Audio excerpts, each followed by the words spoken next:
नमस्कार दोस्तों, मैं अविनाश दास रेशनल कबीर यूट्यूब चैनल में आप सबका हार्दिक स्वागत करता हूं।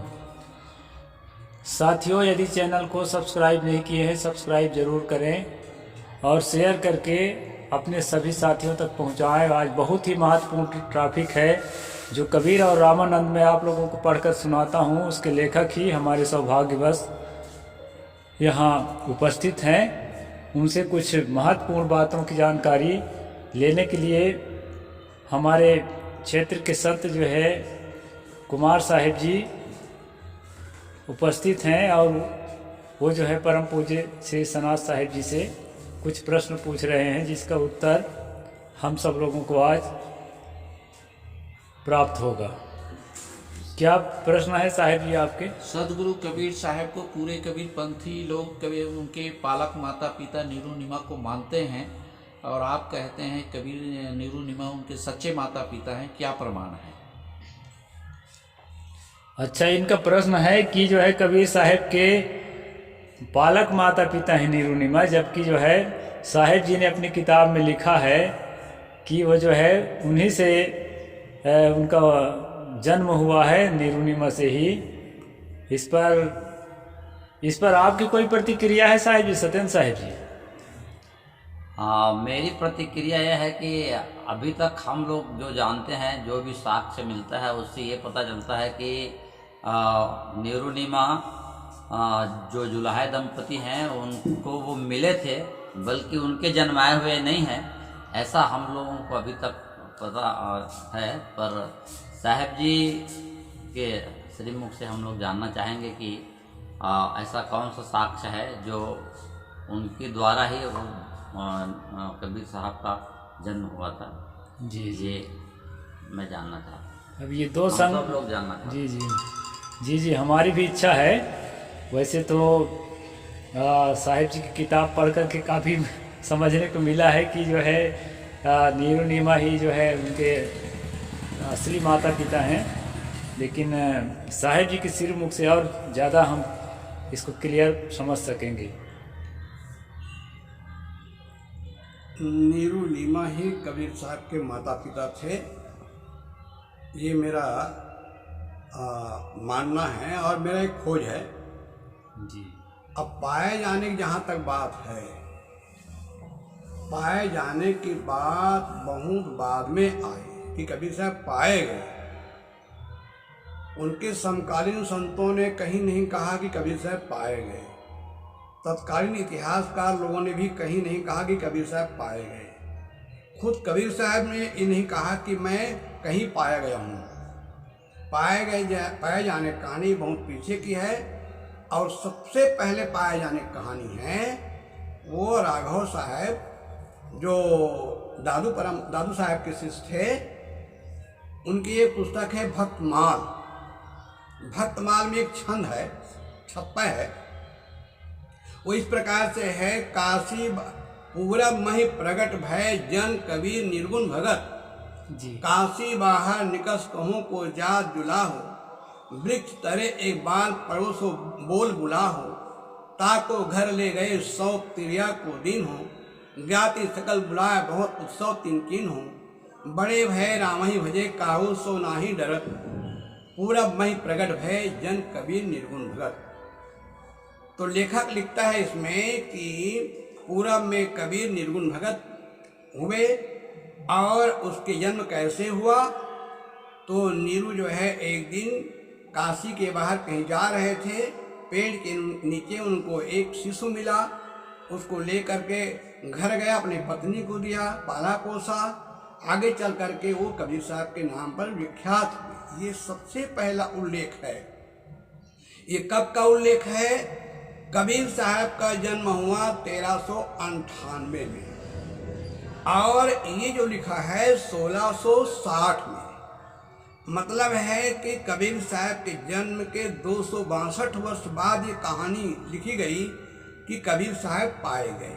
तो पाए जाने कहानी इस प्रकार से है, ना वहाँ लहर तारा का उल्लेख है और कोई बात का उल्लेख नहीं है। ये है कि कबीर साहब काशी में एक पेड़ के नीचे पाए गए, ये उसका उल्लेख है। और दूसरा उल्लेख पाए जाने का मिलता है वो ये है कि एक विधवा ब्राह्मणी थी, और विधवा ब्राह्मणी, उसकी कहानी इस प्रकार से है। विधवा ब्राह्मणी से पहले एक बनिया की स्त्री स्वामी रामानंद की सेवा करती थी। इसलिए सेवा करती थी, उन्हें कोई संतान नहीं थी, तो सोचते थे स्वामी जी आशीर्वाद दे देंगे, मुझे संतान हो जाएगी, इसलिए वो इस गरज से सेवा करती थी। बहुत दिन सेवा करती आ रही थी। एक दिन स्वामी जी ने कहा कि कल तुम ब्रह्म मुहूर्त में 4 बजे आना, मैं तुम्हें आशीर्वाद दूंगा। तो बनिया की स्त्री सोचा बहुत दिन सेवा करते हो गया, आज तक आशीर्वाद नहीं दिए, पता नहीं क्या आशीर्वाद देंगे नहीं देंगे।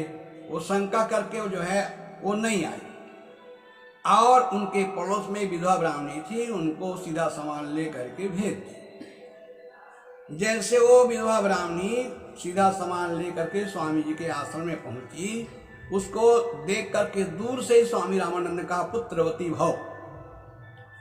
सुन करके विधवा ब्राह्मणी चौंक गई। उन्होंने कहा कि महाराज आप आशीर्वाद दे रहे हैं कि श्राप दे रहे हैं, मैं विधवा हूँ, मुझे संतान होंगी तो लोग क्या कहेंगे। स्वामी जी ने कहा, मेरी बात तो रामबाण के समान अकाट्य है, वो निष्फल नहीं जा सकता, तुम्हें संतान तो होगी ही। और इस प्रकार से वो जो है विधवा ब्राह्मणी आ करके बनिया की स्त्री को बताई। विधवा ब्राह्मणी वो बनिया की स्त्री ने माथा पीट लिया, आशीर्वाद तो मुझे मिलना था, तुम्हें मिल गया। और इस प्रकार से वो उनको गर्भ रहा। समय आने पर और उसको जब बच्चा हुआ तो उसको उठा करके ले जा करके खंदक में डाल आई। वहाँ पर भी लहार तारा का उल्लेख नहीं है।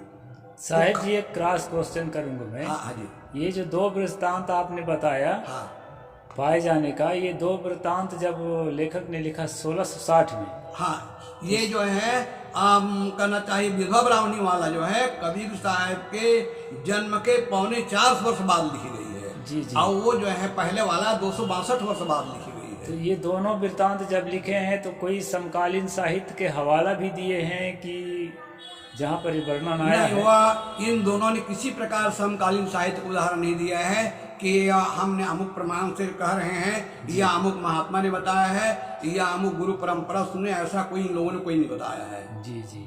ये तो मैंने जो मैंने भक्तमाल है नाभादास जी के, उस पर जो है बालक राम के वैष्णव ने व्याख्या किया, तो उसके व्याख्या में वो है जो व्याख्या का नाम है भक्तदान चित्र नाम की टीका है जी। उस टीका में इसका उल्लेख है।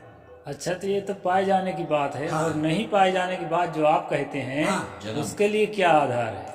हाँ, उसके लिए आधार ये है कि कबीर साहब के समसामयिक 4 महात्मा रहे जो उनके संग साथ में जीवन भर रहे। जी उसमें सबसे पहला नाम आता है संत रैदास का, जी दूसरा गागरुनगढ़ के महाराजा पीपा जी जो कबीर साहब के बड़े प्रशंसक थे, और तीसरे हैं सेन जी महाराज, जी वो भी कबीर साहब के समकालीन थे, और चौथा है धना जी।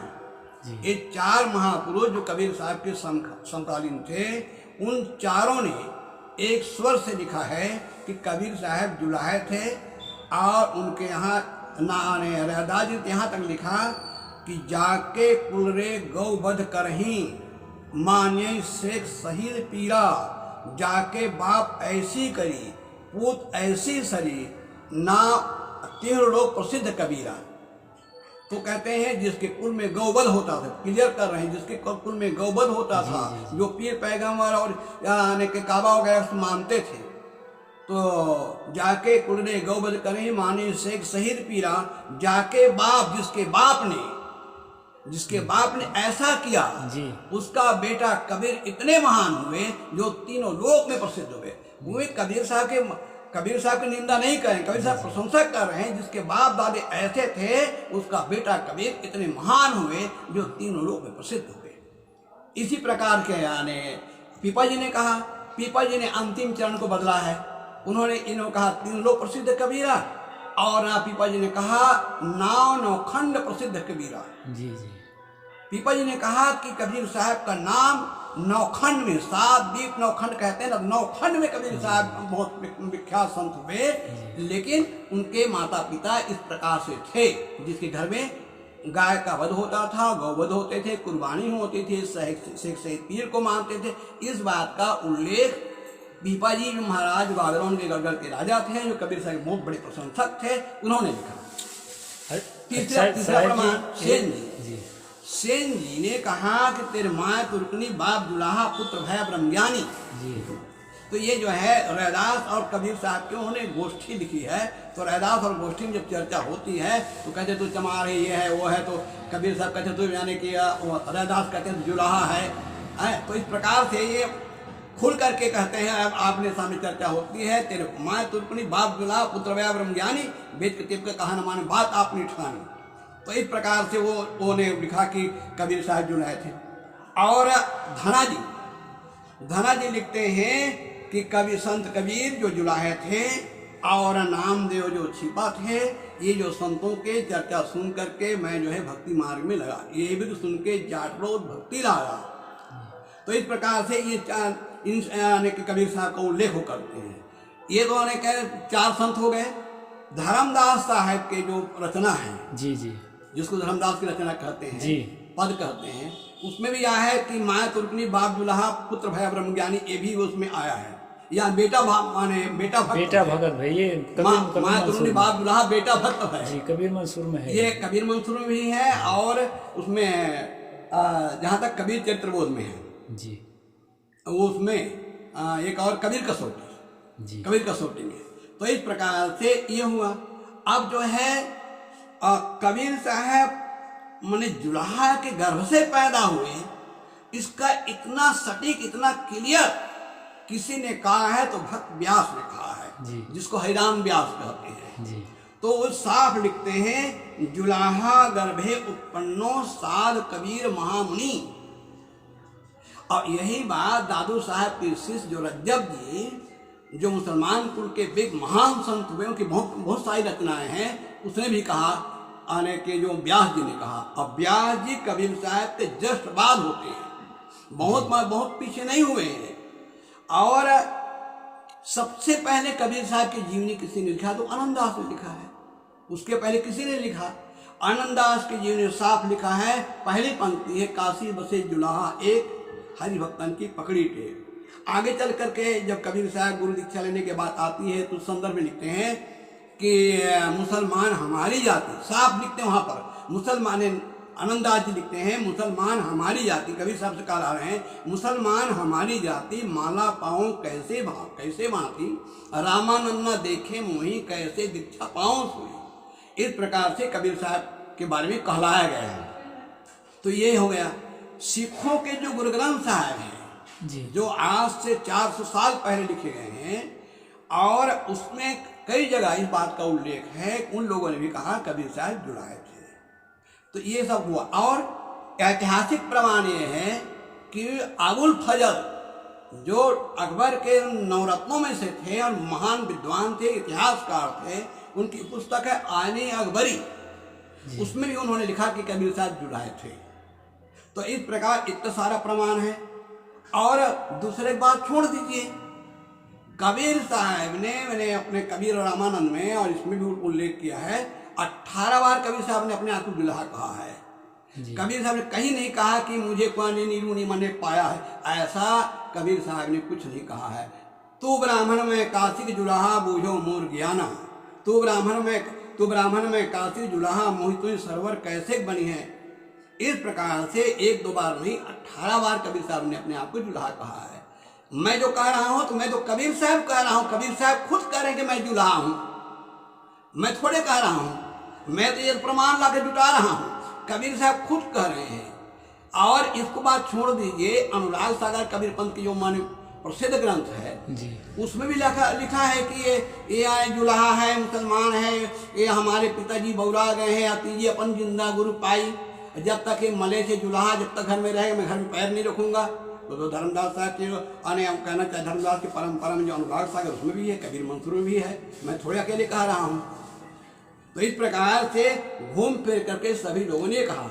आगे चल कर कबीर साहब ब्राह्मणीकरण किया गया, तो हमारे कबीर पंथ के विद्वान ने कहा नहीं, कबीर साहब की माता पिता तो ब्राह्मणी थी, तो एक अच्छा, करना चाहिए।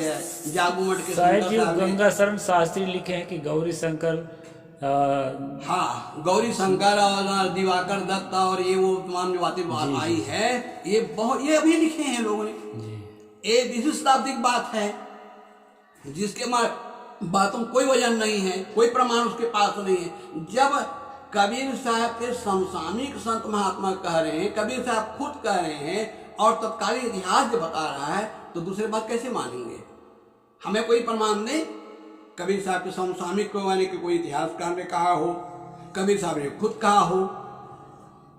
तो जहाँ आदमी पैदा होता है, जैसे उदाहरण लीजिए, जैसे श्री अभिलाष साहब जी को जब वह उच्चावस्था में आए, जब साधना के परिपक्व अवस्था में आए, तो उन्होंने हिंदू मुसलमान कुछ नहीं मानते थे, ब्राह्मण शूद्र कुछ नहीं मानते थे, लेकिन जहाँ पैदा हुए जी जी वो तो मानना पड़ेगा कि साहब जो है श्री अभिलाष साहब जी आने का खानतारा गांव में, और दुर्गा प्रसाद शुक्ल यानी के बच्चे थे, और माता जगरानी देवी थी, ब्राह्मण शुक्ला परिवार में पैदा हुए। तो पैदाइशी, मैं पैदाइशी कह रहा हूँ, पैदाइशी कबीर साहब जो है नीरुनिमा के संतान थे। आगे चल करके अपने कहना चाहे उच्चावस्था में जब पहुंच गए और ज्ञान के उच्चावस्था में जब पहुंचे, तो उन्होंने हिंदू मुसलमानों से अपने आप को अलग कर लिया।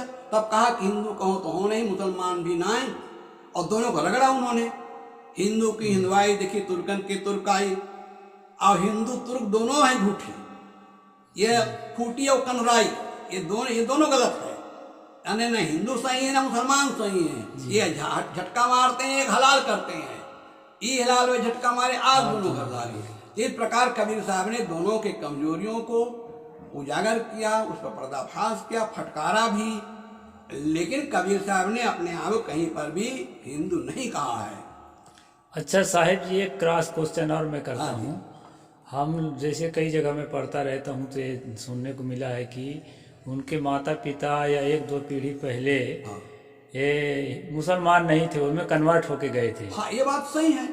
ये तो इतिहास में आता है कि इतिहास में, मैं अभी का संत कबीर नाटक के मैंने के पहले ही यानी कि एपिसोड में मैंने उसको उल्लेख किया है जी, कि मैंने अब की बार मैंने लिखा उसको, अभी यह 4था संस्करण जो छपे उसमें, कि इतिहासकार बताते हैं पंजाब से लेकर बंगाल तक जो कोरी थे, तो कोरी बेचारे जो है उसको की बहुत उपेक्षा करते थे, घृणा करते थे, तिरस्कार करते थे, अपमान करते थे, तंग आ गए इनके अत्याचार से हिंदुओं के, सवर्णों के। तो वे थोक रूप में लाखों की संख्या में पंजाब से लेकर बंगाल तक जितने कोरी थे, वो थोक रूप में मैंने मुसलमान धर्म स्वीकार कर लिया। और जब मुसलमान धर्म स्वीकार कर, इस्लाम स्वीकार कर ले, तो जुलाहा कहलाए।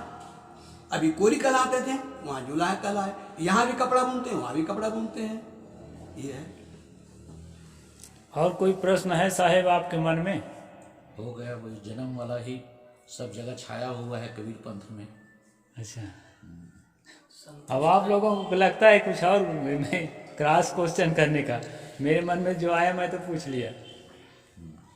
हाँ, उसमें ये ऐसा लगता है कि चूँकि कबीर साहब का लालन पालन जहाँ हुआ है, तो अभी जैसे अपन देखते हैं कि कोई एक ही गोत्र के दो लड़के लड़कियां अगर वो उनका मन पसंद हो जाए जी, तो उनके गोत्र बदलने के लिए किसी दूसरे गोत्र वाला उसको गोद लेता है जी। अब गोद लेकर के फिर वो उसका गोत्र चेंज होता है, तो फिर वो उन्हीं का गोत्र उसको लागू हो जाता है और वो लड़के लड़कियों की शादी हो जाती है। जी जी। तो ऐसे ही कबीर साहब जहाँ पर पले बढ़े, तो हो सकता है वो पाए गए होंगे ही, लेकिन जिन्होंने उनका लालन पालन किया, उनको ही उन्होंने अपना माता पिता माना हो। जैसे कि कर्ण के बारे में आता है कि कर्ण जो है वो अपने अंतिम समय तक उन्होंने यही कहा कि मैं सूत पुत्र हूँ, सूत पुत्र हूँ। राधे जी, राधे उसको वो मिला था टाइटल। तो ऐसे ही कबीर साहब भी जहाँ वो कहते हैं कि भाई जिन्होंने उनका लालन पालन किया, जिनका नमक लगा था, तो हो सकता है कि उनको ही वो अपने माता पिता और मानते होंगे और उसी का टाइटल अपने को देते होंगे जुलाहा। ऐसा भी हो सकता है, ऐसा मेरा एक ये है तर्क है। तो साहिब जी आपका तर्क ठीक है, लेकिन जो है ना, मुझे ऐसा लगता है कि 1600 1662। हाँ 1662। 1662 के पहले जितने लेखक हुए तो किसी की नज़र तो पहुँच 1660 के पहले किसी की नज़र तो पहुँचती, तो उन्होंने इस बात का कहीं भी जो है साहिब जी के हिसाब से ऐसे है साहिब जी। नहीं तो वह पाए जाने वाली बातें नहीं और गोद लेने वाली बात कहीं चर्चा नहीं आती है, न तो किसी उनके समकालीन लोगों ने कहा, न कबीर साहब ने कहा, न इतिहासकारों ने कहा। हम तो कल्पना करते हैं कि हिंदू घर में पैदा हुए थे और के उनको गोद ले लिया, वो पालन पोषण किए, ये तो हम कल्पना करते हैं, लेकिन हमारे पास इसका ठोस आधार नहीं है। जो पाए जाने के बाद में बता रहे, पाए जाने के बाद तो सबसे पाए जाने के बाद तो कबीर साहब के जन्म के 262 साल बाद लिखी गई। उसके पहले किसी ने कहा कबीर साहब पाए गए या नीरू नीमा ने गोद ले लिया, उसे पाला पोसा और उसी कारण से उसका ये हुआ। ये तो हम आज कल्पना कर रहे हैं ना जी। उस समय तो समसामयिक लोगों ने कुछ कहा नहीं, कबीर साहब ने कुछ नहीं कहा, इतिहासकारों ने कुछ नहीं कहा। ये तो क्या है, कबीर साहब कोरी जुल्हा ना होने पाए, एक मानसिकता जो हिंदू समाज में है, जी जी जी, खास करके हमारे जो स्वर्ण लोगों में जी, वो चाहते हैं कि कबीर साहब किसी प्रकार कोरी जुल्हा ना होने पाए जी। इसलिए उनको ब्राह्मणीकरण किया गया। ब्राह्मणी के संतान थे। दिवाकर दत्त शुक्ला मान के वो उनके पिताजी थे। और तो पता नहीं क्या क्या सब ये क्या है, एक ब्राह्मण जात में क्या ब्राह्मणी महान होता है क्या? आदमी किसी भी कुल गोत्र में पैदा होकर महान हो सकता है। साहब ने कहा मानुष 13 गुण बड़ा, कबीर साहब ने कहा ब्राह्मण 13 गुण बड़ा, या हिंदू 13 गुण बड़ा, या मुसलमान 13 गुण बड़ा नहीं कहा, मानुष 13 गुण बड़ा। कबीर साहब ने सारे विशेषणों को छिल के तो उतार फेंका और कबीर साहब ने कहा मनुष्य बनो। बीजक कबीर साहब का प्रमाणिक ग्रंथ है जो पूरा कबीर पंथ और सब कोई मानते हैं। उसके पहली रामायण में लिखा है तहिया हम तुम एके लोग, माता घर में हम तुम दोनों, हम तुम सब संसार के लोग एक प्रकार के माता पिता से एक समान नियम के अनुसार पैदा हुए हैं। तुम अपने आप ब्राह्मण कैसे कहते हो, ऊंचा कैसे कहते हो, हम नीचा कैसे कहते हो? तो कबीर साहब ये नहीं कहा कि तुम संसारी लोग हो, तुम माता पिता से पैदा, हम तो आसमान से। तो वैसे कई पंक्तियों ने ये कहने का साहस किया है, बहुत ज़्यादा जगह लिखा है कि अब हम अविगत से चले आए। कल मैं देख रहा था, रात में सुन रहा था तो महिलाएं भजन गा रहे थे, हम अविगत से चले आए, हमारे भेद मरम कोई ना पाए, ना हम जन्मे गर्भ बसेरा बालक कोई दिखलाए, काशी शहर जंगल विदेरा तहाँ। ये जो पाए जाने के हमारे जो कबीरपंथी जो शब्दावली वगैरह में है, ये 20वीं शताब्दी के इधर की रचनाएं हैं, 18वीं शताब्दी इधर की रचनाएं हैं। 18वीं शताब्दी के पहले की रचना तो ये भी नहीं है। अच्छा। कि कबीर साहब के पात्र तो शरीर नहीं था, हार चाम लोहू नहीं था, वो तो मतलब देखने मात्र था, वो लीलाधारी थे। अरे साले कबीर के 10 अवतार की लीला कबीर धराशाही किया, अब उनको हमने लीलाधारी बना दिया।